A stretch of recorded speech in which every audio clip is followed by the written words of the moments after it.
Nias Island is an island located off the western coast of Sumatra, Indonesia. It is known for its beautiful beaches, surfing, and unique culture. Nias is the largest of the islands off Sumatra that are part of North Sumatra province.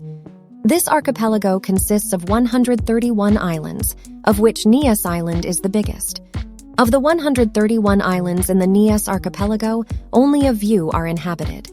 These islands are Nias Island, the largest island, Tanah Bala Island, Tanah Masa Island, Tello Island, Pini Island, Hinako Island, Bogi Island, Bawa Island, Asu Island, and Wunga Island.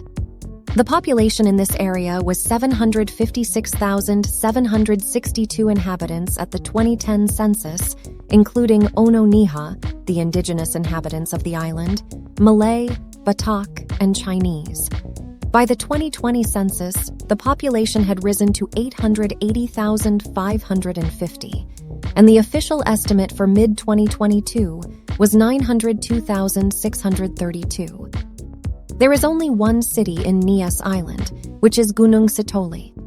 The rest of the island is divided into 4 regencies: Nias Regency, South Nias Regency, West Nias Regency, and North Nias Regency. The total area of Nias Island is 5,625.71 square kilometers.